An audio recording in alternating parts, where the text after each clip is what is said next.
Hi, I'm Libby of Niche Flowers. I'm going to show you how to make a beautiful Christmas door wreath.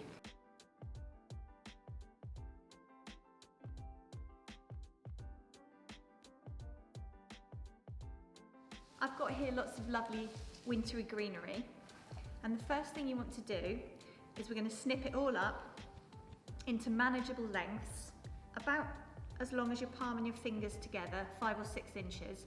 And when you've got a heap of lots of little bits of greenery, then you're ready to start making. So I've got a couple of different sorts of pine and spruce, really nice. Got the blue spruce, this traditional silvery one, and 2 sorts of pine. This is cryptomeria, which is really lovely, lasts for absolutely ages. And then I've also got a couple of different sorts of eucalyptus as well, because it's lovely silvery colour and nice fresh scent. I think works really well. So the bigger you leave your pieces, the more wild and shaggy your wreath is going to be, and the smaller you make them, then the neater and more perfect sort of donut shape is going to be what you'll end up with. So I like my wreaths a little bit wild and woolly, so I'm going to leave my pieces maybe slightly longer, and then I'll get a really nice soft wintry shape. So you can see I'm holding the foliage away and snipping away from me with my shears, and make sure you do that too, because you don't want to end up with fewer fingers than you started with. So some bits are probably not going to look that great, like I probably won't use that bit, I'll just chuck that out. And also I've got plenty here. It might be that I don't end up using all of this, but I'm sure I'll find something to do with it. This is one of my favourites, so I'm definitely going to put loads of this in. The blue spruce is really useful for giving a really nice full feel. So I'll pop, I've got a couple of boughs here. I mean, this is loads. This, you know, I probably won't even use all this, but this will make the wreath extra opulent, which is what we want. Let's go large or go home. So when I cut the blue spruce, I'm holding it with the backbone facing up. You can see that it's got a front and a back, and I'm holding it with the back uppermost, because then when I snip with my scissors away from me, if I turn it over, you can't see where I cut. So I can then use these bits in the wreath as well, and I don't end up with a lot of bits of old stick, you know, jutting out. It all just looks like it's the tips of the foliage. So, and it also is easier to see, so it's a little bit safer when you're using the carbon blade scissors. I brought a little bit of ivy as well. I really like the berries. I think they add a really nice texture to the wreaths. So I'll probably put a little bit of that in there just to bulk it up, because I don't really think you can have too much stuff in a wreath. I think the more the merrier. So we'll add the cryptomeria. It's really nice. Some of it is already in suitably sized pieces, and some of it you can just snip the central stem and end up with other little bits.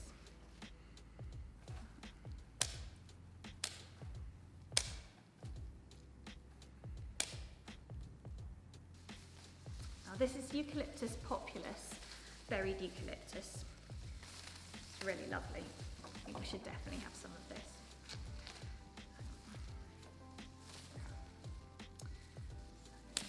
Just go ahead and snip the little bits. Not too short, because you don't want to bury the berries in amongst all the spruce. This is some really choice foliage, so you want to be able to see it. And then this is Nicolii eucalyptus, the fine-leaved one, and this is just going to add a little bit of movement and kind of nice wild feel to our wreath.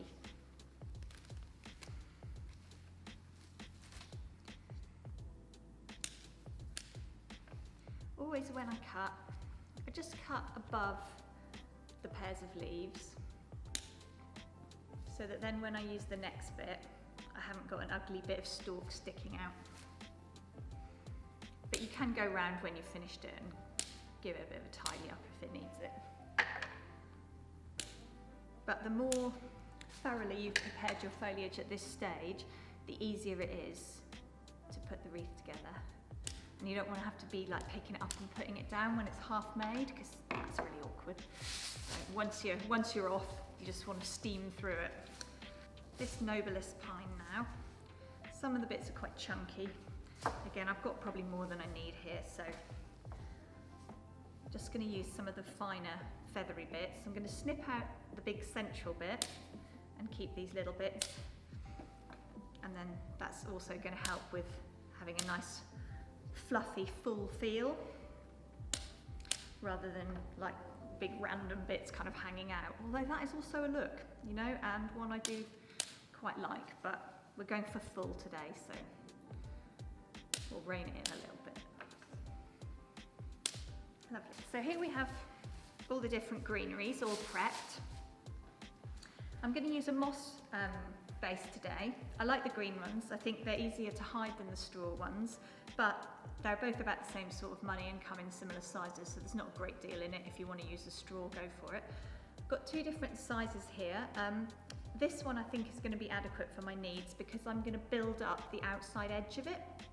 So I'm still going to end up with something quite sizable, even though the initial ring does look quite small. This larger size one would be for a really big wreath, like, you know, somebody with an enormous front door, and would require more foliage than what I've cut. But this, I think, will be adequate to make a really lovely soft wreath here. So when you've got your heap of greenery, you're ready to start adding it onto the frame. I'm using this reel wire and my moss ring. The first thing I'm going to do is secure the end of the wire into the ring by just holding the end against it and going over the loose end a couple of times and pulling it really tight. And then you can see that's not going to slide off. And this loose end, I'm just going to dig into the ring so it doesn't end up scratching my door. Depending on whether you're right or left-handed, I'm right-handed, so I hold the wire in my right hand and I work like this. I find it easier to work away from me rather than bring the wire towards me, but it's a personal preference. So you might feel like just doing a little section of the wreath and seeing if it feels right. The first thing I'm going to do is I'm going to add in a selection of different foliages, and I'm just laying it at the starting point where I've got my wire, and I'm going to put that on the front side of the wreath and the outside edge of the wreath. Okay, I'm not worrying about the inner edge, because if you add too much to the inside edge of the wreath, it's going to close up the hole as you go around, and we want a nice ring shape. So I've put 4 or 5 pieces of foliage in there, which I'm holding on with my left hand, and now I'm going to get the wire, reach through the middle of the wreath, make sure my fingers are out of the way, and pull it tight. Okay, go around again and pull it tight. Okay, make sure you do really tug it tight using the reel as a handle so the wire doesn't cut into your fingers, because as the greenery dries out, the stems shrink a bit, and so you don't want to do your wire too loose and then have bits start dropping out further down the line. And you'll notice that all the foliage is facing the same way. I've got the stems towards me, and then I've got the fluffy bit pointing away from me. And if you just keep that up, so as you go around the wreath, you build it up into a sort of spiral, and then you can always make sure that when you've got one section in, you can overlay a little bit of greenery onto the stems you just bound, and then get a really nice coherent shape with no gaps. You want it all really nice and fluffy all the way around. So this is a good way to achieve that. For each section, I go around at least 3 times with the wire to make sure it's all fully bound in. I make sure that I select all the different foliages that I'm using. It doesn't have to be too uniform. If there's more eucalyptus over one side than the other, it's not the end of the world. It'll just give you more of a kind of a free form shape. It's really key that you don't forget the outside edge of your wreath. Don't just concentrate on the front edge, the top, because it won't be as big or as full or as soft. To get that really nice full shape, it's the outside edges that you need to build it up. Now my wreath is going on a wooden door, so I'm not going to worry about the back. Okay, I'm just going to leave it so that the moss ring is exposed. But if you were hanging it on a glass door or a door with a window panel, you might want to think about making the wreath all round so that it looks nice when you approach the door from the other side as well. Now this special eucalyptus I've only got a little bit of, so I'm going to make sure I add that in the front side and don't hide it near the back, because I really want to see that. I really like those berries. So I'm working with the wreath dry. If when you're going to hang it, it's going to be very sheltered from the elements, you could consider soaking your wreath once it's made, which you can obviously do either in a sink full of water or by leaving it on a damp lawn overnight, and then it will pick up all the precipitation, and then that moisture will be held in the moss ring and will help keep it all looking a little bit fresher. So you can see we're starting to build up the shape now, and you've got a feel for what it's going to look when it's further along. It's tempting to get carried away and go round too fast, but it's worth just taking a little bit of time and making sure that the sections you're adding in are really full and really tucked up against one another, because it will look better for the overall design when you've finished. So there we go. I'm exaggerating how tight I'm pulling the wire so that you guys don't forget to do it. Oh, it's so nice. This greenery smells so amazing. Put some of this cryptomeria in. And you can see I'm just carefully laying them in, holding them on with my thumb. And then making sure that thumb is out of the way when I pull the wire really tight. As we come round to the section where we started, I'm going to have to start holding this lot out of the way, because what we don't want is we don't want to end up binding that in with the wire, because then you get a sort of compressed look on one section of the wreath. Not what we're after. Okay, we want it really nice and full and free and fluffy. So just making sure that as I start adding in these bits, that I just slide the stems under the greenery that's already there.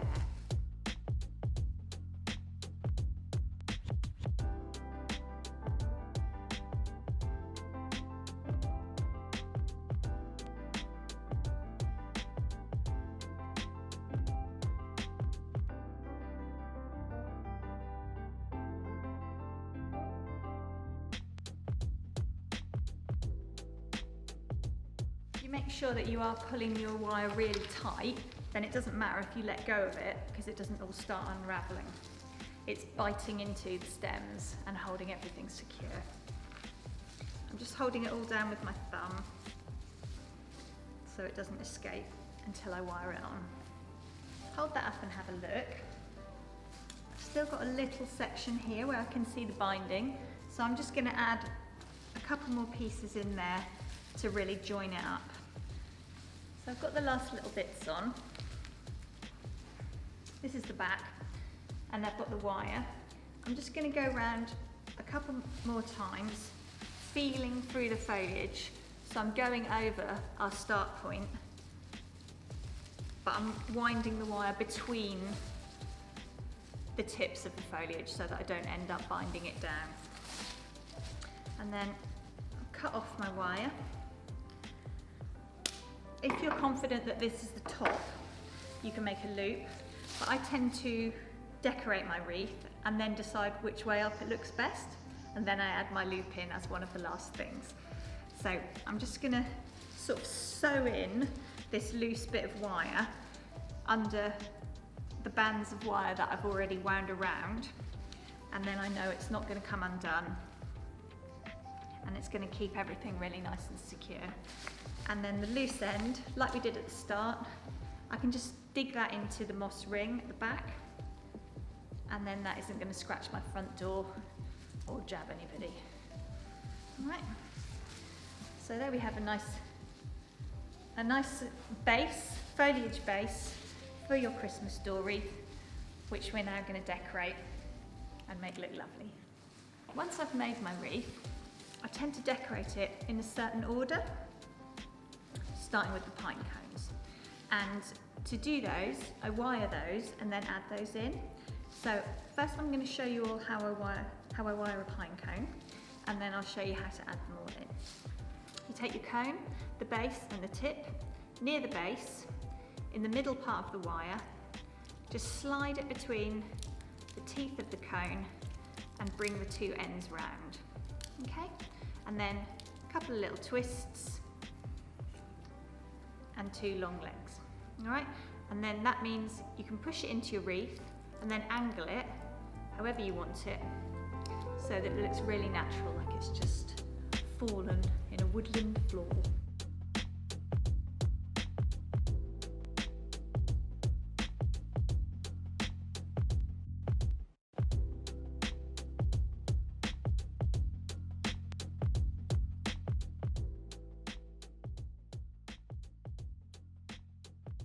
And when I push them in, I make sure the wires follow the direction of the spiral of all the pieces of foliage that we've laid in. So just make sure when you push your wire in that it's laying parallel to the stems of the greenery. Okay? Now I think pine cones get lonely. I think they like to be in groups of 2 or 3. What I don't want to see is them just all sitting on the front face of the wreath like the numbers on a clock. They need to be really random, and some right on the outside edge, almost buried, and then maybe little groups with a few rogue ones here and there just to fill out the shape. All right.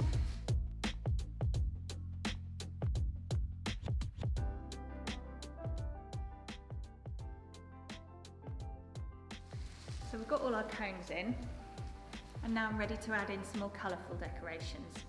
I think it would be nice to use some of these orange pieces. These are dried oranges. You can obviously make them yourself, or you can buy them. And these ones have just been slashed and dried. To add these into the wreath, I'm going to do something very similar to what we did with the pine cones. So I'm going to get one of these long wires, push it in through one of the slits, and push it out through the opposite slit till it's halfway along the wire, and then pull the two ends together, twist, twist. Okay?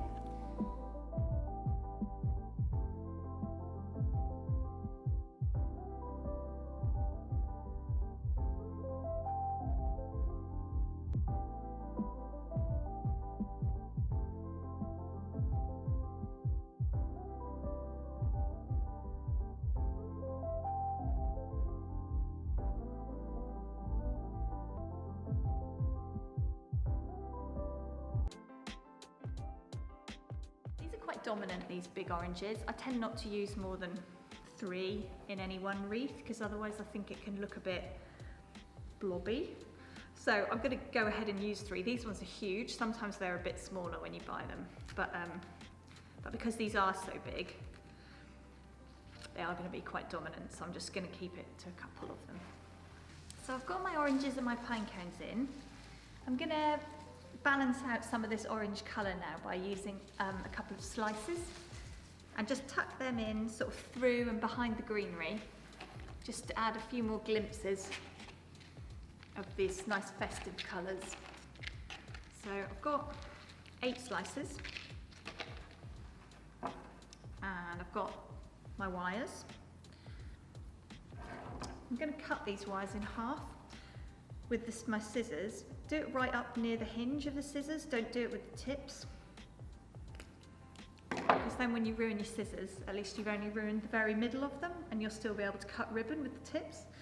Put your half a wire through the slice near the peel, and the other one, and then bend it over into a hairpin. That's literally all you need to do, and then that's ready just to snuggle in.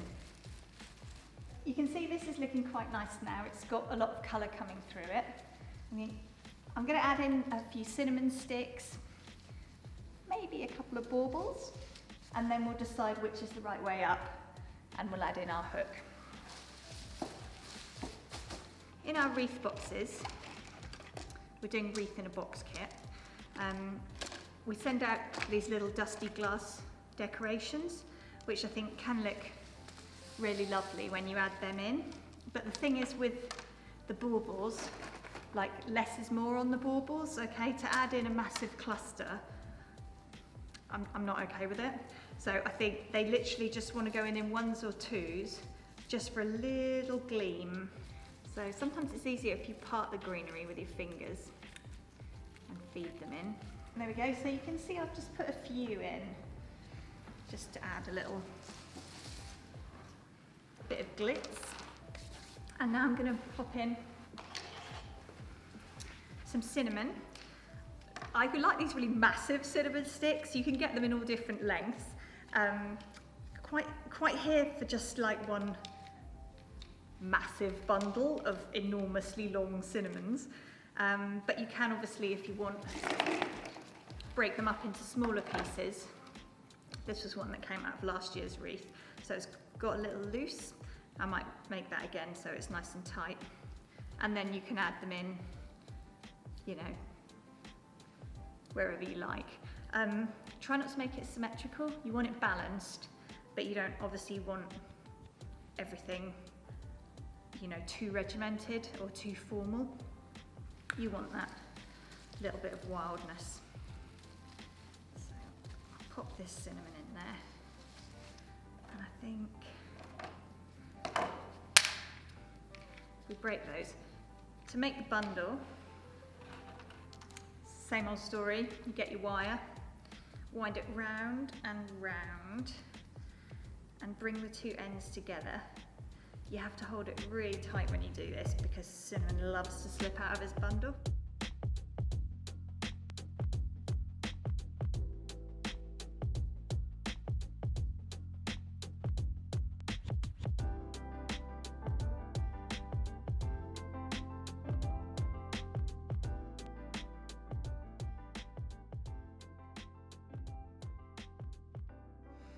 So I'm winding it and turning it, and hopefully that's going to keep it nice and secure. I've got a couple of cinnamons in, and then I'm just going to put a ribbon in, I think, and then I think we'll be there. You can also, if you want, at this point, add in any other bits of foliage that you didn't use.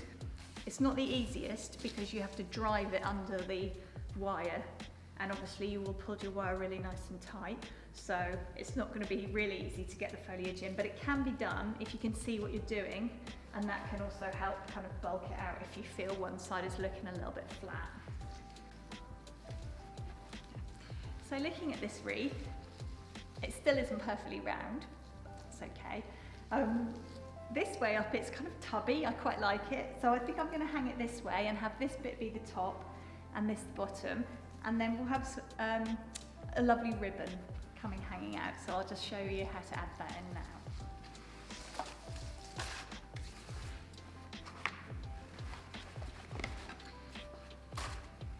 So if you order one of the niche wreath boxes, you have the option of saying if you've got a preferred colour scheme, or if you're not sure what you want, tell us the colour of the door that it's going to be hanging on, because these orangey tones look really lovely if you have, say, like a blue door or even a red one. Obviously everything looks great on a black front door, and if you've got a white one, maybe you want to go like really frosty and sparkly and silvery, or maybe a little bit Nordic with some real bright pillar box red. That looks really cool as well. So you know, you can kind of just decide what you think is going to work. So I've got about 2 meters of 3 different ribbons here, and I'm going to just use a little wire laid over the middle of the ribbon and pinched to make a hairpin.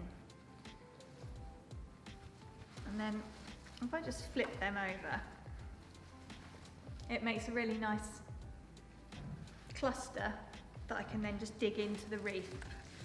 And how I do that, you can put it anywhere you want. Sometimes I have it hanging out the top, sometimes jauntily off to the side. I think today I'm going to reach through and dig it right into the back of the wreath, and then weave it through the greenery a little bit, and then we have a really nice ribbon cascade, which just gives that extra special festive feel. So now we've got our ribbon in, we've rounded it out, maybe moved any decorations we didn't feel we can see, then your wreath is all ready to go on the door. So I hope you enjoyed making it. I hope you have a lovely Christmas.